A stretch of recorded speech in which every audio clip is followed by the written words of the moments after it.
নমস্কার সবাইকে, প্রতিমা ভেজ কুকিংয়ে সবাইকে স্বাগতম। আজ আমি তোমাদের সাথে দোকানের মতোই মুসমুসে মুগ ডাল ভাজা রেসিপি শেয়ার করব। এখানে আমি 1 বাটি মুগ ডাল নিয়েছি। এবার ভিজিয়ে রাখবো ডাউলগুলো। তার জন্য বড় একটা বাটিতে নিয়েছি। এবার বেশ কিছুটা জল দিয়ে ডাউলগুলো 2 ঘন্টা ভিজিয়ে রাখতে হবে। 2 ঘন্টা পর পরিষ্কার করে ডাউলগুলো ধুয়ে নিয়েছি, জলটাও ঝরিয়ে নিয়েছি।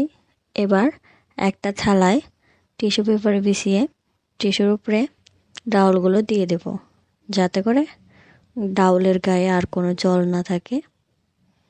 জল ঝরিয়ে নেওয়া হয়ে গেছে। ডাউলগুলো এবার ভেজে নিতে হবে। তার জন্য ফ্রাই প্যানে তেল দিয়ে দেব। তেল দেয়া হয়ে গেছে।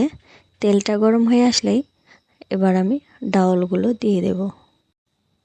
ডাউলগুলো সাবধানে দিতে হবে, না হলে গায়ে তেল ছিটে আসতে পারে। এই পর্যায়ে চুলার আঁচটা মিডিয়াম রাখতে হবে। মিডিয়াম রেখে ডাউলগুলো ভেজে নিতে হবে। আমার কাছে ডাউল ভাজা খুবই মজা লাগে। এভাবে একদিন তোমরাও বানিয়ে খাবে, আশা করি খুবই ভালো লাগবে। ডাউলগুলো ভাজা হয়ে গেছে। এবার একটা ছাঁকনিতে ডাউলগুলো ঢেলে দেব। ছাঁকনিতে দেওয়ার কারণে তেলটাও ঝরে গেছে।